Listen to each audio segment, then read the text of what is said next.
I don't want any money for what I'm doing because hopefully this video won't come out until after my death. So I have nothing to gain, nothing to profit by telling you what I'm going to tell you. In 1968, my father was stationed at Cannon Air Force Base in New Mexico. We lived in Clovis, New Mexico.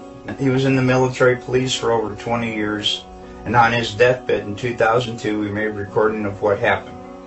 Project Slam Dunk was the name of this. President Johnson in 1968, okay? In Cannon Air Force Base in 1968, he said by the time he got there, that there was already 2 large hangars that were connected.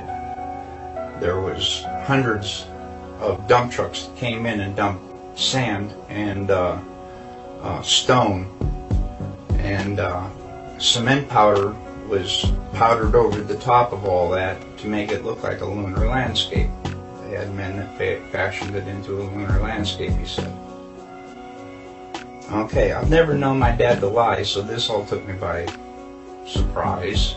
You know, what's that all about? So anyway, he said that in front of the airplane hangars was pole framing with large canvas tents that was concealing the inside of the staging area. Inside the staging area, on flatbed trucks, was uncrated the lunar lander that was reassembled back inside the hangars. All of the walls were painted flat black, and the ceilings as well. He was sworn to secrecy by the NSA, and they would put him in prison for breaking that oath. When Dad saw the moon landing on TV, he cried. He said he knew that what he had witnessed on TV was exactly what they recorded in that hangar. There was no reason for them to go flying around and everything. They had detailed high-definition photos of the landing area. There was no reason for them to go flying around to a different landing area that almost exhausted their fuel, except for drama, because everything had gone so smoothly. Nothing, you know, so it had to be something. Anyway,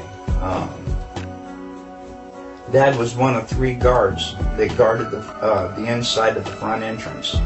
There was a list of 15 people who could enter. No one else was allowed by order of President Johnson. And here is that list, and I gave it to Bart Seibrow as well.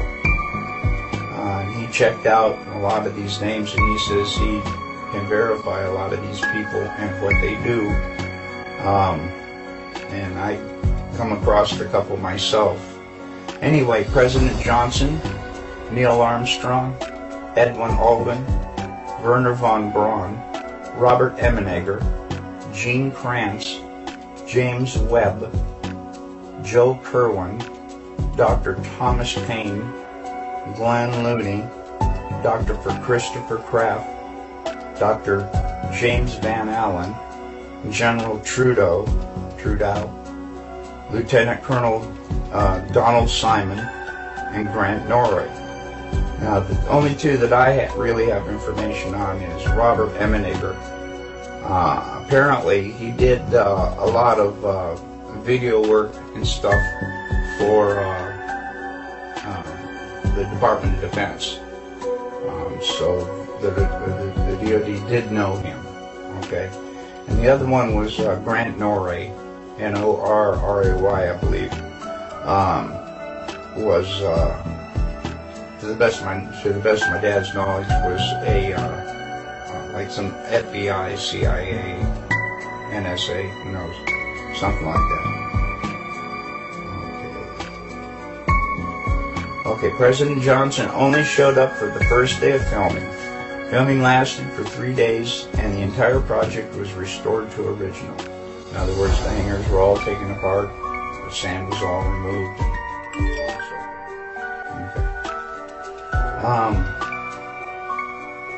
Dad said there was a lot of building going on at the base, So at the time, so sand and cement powder was never questioned. I can see how they could smuggle that all in within everything else that's going on. Since 2002, I have dug up, I already told you about that, the evidence for the moon landing that I have found. If you go to Google and go to Cannon Air Force Base website, they admit that President Johnson was there. The lunar lander was there. The astronauts were there. I also have verified some of the people on the list were there. I also verified there are a lot of building going on in the base, just as he had told me. And all of this was going on at the same time, on the same date. Dad told me all these things father to son. He also told me not to ever tell anyone what he had said, but he said on his deathbed that he had to tell somebody before he died because it was just too important not to tell. That's about all I can think of. My dad, he raised me by the book. I know he didn't lie to me.